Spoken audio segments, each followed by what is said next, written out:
Hello everyone, good morning and welcome back to the channel. तो आज की इस वीडियो में हम कवर करेंगे दो मेजर मार्केट अपडेट्स। तो सबसे पहला अपडेट है फ्रॉम द सीमेंट इंडस्ट्री, जिसने क्वार्टर टू में काफी अच्छे रिजल्ट्स दिए हैं। And another update is from Bharti Airtel, जिसकी एक ब्लॉक डील की वजह से स्टॉक फेल किया था। So let's dive right in and discuss both the stories in detail.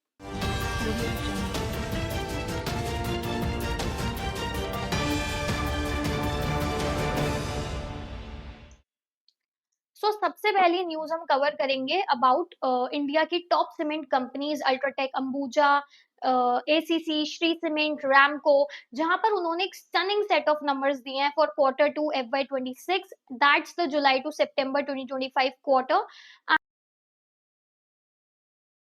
GST related adjustment in companies ने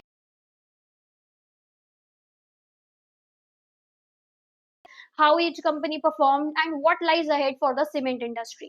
तो बेसिकली अगर हम देखें कि मेजर रीजंस क्या थे ये जो ग्रोथ आई है, तो सीमेंट इंडस्ट्री के लिए कुछ मंथ्स काफी इंटरेस्टिंग रहे हैं। सितंबर 2025 से देखें तो जीएसटी काउंसिल ने एक मेजर डिसीजन लिया, जहां पर उन्होंने जीएसटी ऑन सीमेंट को रिड्यूस किया फ्रॉम 28% टू 18%। और इस 10 परसेंटेज पॉइंट कट से एक्सपेक्ट किया जा रहा था कि एक स्ट्रॉन्ग रिपल इफेक्ट होगा, क्योंकि सीमेंट एक काफी इंपॉर्टेंट कंपोनेंट है अगर हम देखें कंस्ट्रक्शन में, इंफ्रा में, हाउसिंग में, specially rural and affordable housing में। And according to a report by ICRA, उसके according GST rate cut reduce कर सकता था रूरल हाउसिंग कंस्ट्रक्शन कॉस्ट को बाय 0.8 टू 1%, जो कि सीमेंट और हाउसिंग को ज्यादा अफोर्डेबल बना देता। And as a result cement demand was projected to rise, leading to higher volumes, capacity addition across the industry। Also ICRA की रिपोर्ट में ये भी था कि एक हेल्दी डिमांड और स्टेबल इनपुट प्राइसेस की वजह से जो एवरेज सीमेंट रियलाइजेशन होता है, which means the price company earn per ton excluding the GST, वो 3 से 5% तक बढ़ सकता है इन FY26, वाइल जो ऑपरेटिंग प्रॉफिट पर टन है it was likely to improve by 100 to 150 rupees, reaching 900 to 950 rupees per ton. तो अगर हम सिंपल टर्म्स में बोलें और देखें, तो ये जो प्रॉफिटेबिलिटी पर टन है सीमेंट की, it was expected to improve by 12 to 18%, and that's exactly what we are seeing now. एक लॉन्ग मॉनसून सीजन होने के बाद भी that normally slows down the construction, cement sales काफी ज्यादा स्ट्रांग रही हैं और कंपनी ने काफी ज्यादा बेनिफिट किया है हायर वॉल्यूम्स की वजह से भी और बेटर प्राइसेस की वजह से भी। ऑल्सो अगर हम देखें कुछ गवर्नमेंट पॉलिसी टेलविंड्स जिन्होंने इस चीज में हेल्प करी है, जैसे कि कार्बन क्रेडिट ट्रेडिंग स्कीम जिसने इनकरेज किया ग्रीनर प्रोडक्शंस को, and the withdrawal of the coal sales जिसकी वजह से इनपुट कॉस्ट कम हो गया मैन्युफैक्चरर्स के लिए।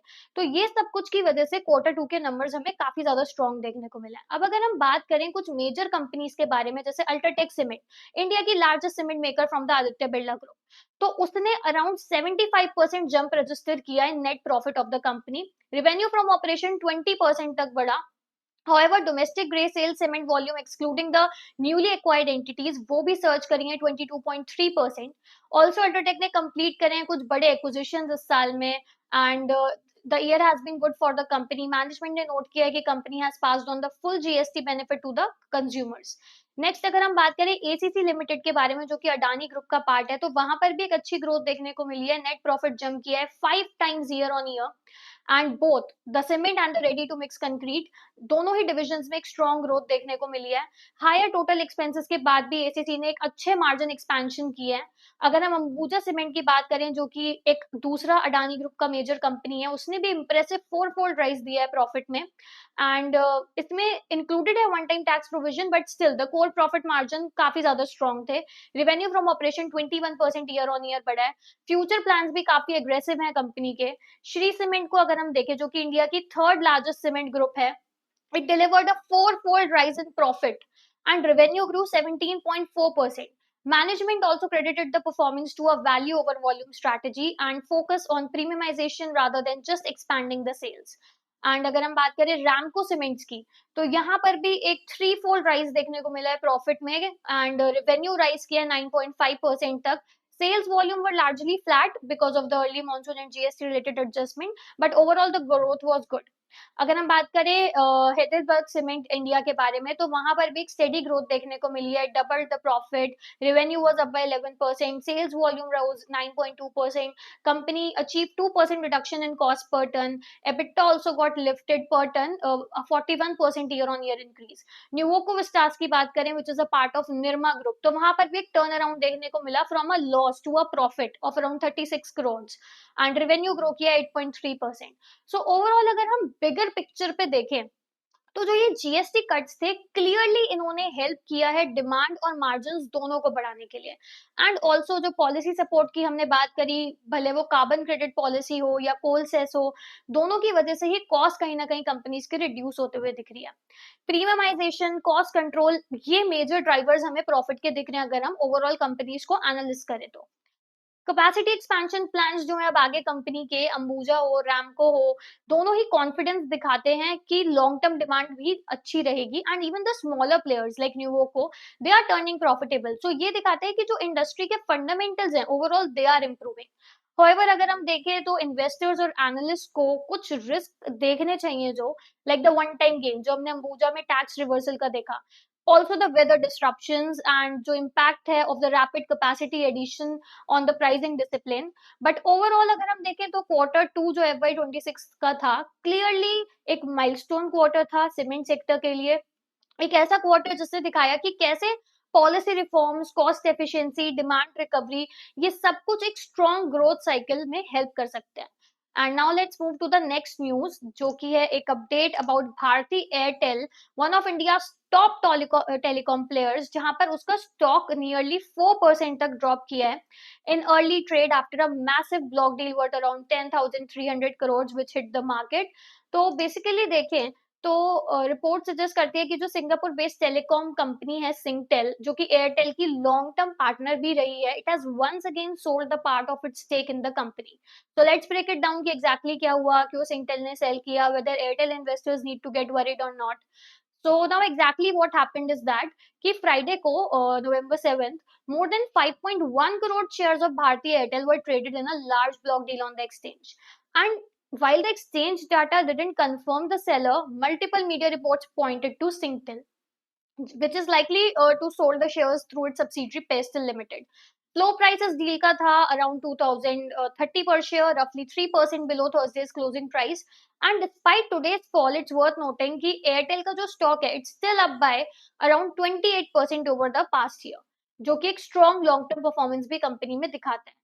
अब हम देखते हैं कि सिंगटेल कौन है। तो बेसिकली सिंगटेल, या हम जैसे सिंगापुर टेलीकम्युनिकेशंस भी बोल सकते हैं, वो साउथ ईस्ट एशिया की एक लार्जेस्ट टेलीकॉम ऑपरेटर है, and it has been a strategic investor in Bharti Airtel for over 2 decades, investing first in 2000 and continuing to hold a significant stake through Bharti Telecom Limited, Airtel की promoter entity basically, okay? So, however, over the last few years, Singtel has been gradually trimming its stake in Airtel, and this is a part of its capital management strategy. तो ये पहली बार नहीं था कि Singtel ने ऐसा कुछ किया था। मई 2025 में भी Singtel ने सोल्ड किए थे 1.2% direct stake in Airtel through a private placement, और इसकी वजह से 15,000 उसने रेज किए थे। And even before that, Singtel has been offloading smaller chunks to reduce its debt and return the capital to the shareholders. So this latest sale of around 0.8% stake is a part of same ongoing divestment plan. Even after this sale, Singtel continue करेगा to remain one of the Airtel's largest foreign shareholders and the key strategic partner. अब सबसे बड़ा question ये है कि क्या ये stake sale ये बताता है कि there is something wrong with Airtel, but the answer is no. In fact Airtel के अगर हम फंडामेंटल्स देखें तो they have been stronger than ever. Company ने रिसेंटली रिपोर्ट किया है 89% year on year jump in consolidated net profit, also revenue grow किया है 25.7% year on year. Most importantly जो एवरेज रेवेन्यू पर यूजर है, which is a key performance metric for the telecom companies, वो काफी ज्यादा इंप्रूव करा है from 233 rupees to 256 in just 1 year, और ये काफी सॉलिड इंडिकेटर है of better customer monetisation. So fundamentally अगर देखें तो Airtel is doing really well, and it is driven by premium subscribers, 5G expansion, growing digital services, और इस टाइप की जो लार्ज डील्स हैं, this is often create temporary supply pressure, which means कि इस टाइप की जो डील्स हैं इनकी वजह से एक टेम्पररी सप्लाई प्रेशर आ सकता है। when big numbers of shares suddenly enter the market, तो प्राइस डिप हो सकता है कुछ टाइम के लिए, but analysts believe that this won't affect Airtel's long term prospects, and The company continues to have strong leadership both in India and Africa, improving the cash flow, consistent growth, and high value customers. So while Singtel is booking the profits and rebalancing, Airtel काफी ज्यादा fundamentally sound है और strategically position है for the long term. In the short run इस चीज का impact दिख सकता है, बट लॉन्ग रन में देखें तो Airtel is very strong. And so that's it for today's market update. I think you like the video, and if you found the video helpful, do not forget to hit the like button, share it with your friends, and subscribe to the channel for more crisp and insightful market updates like these. See you in the next one. Until then, keep learning and happy investing.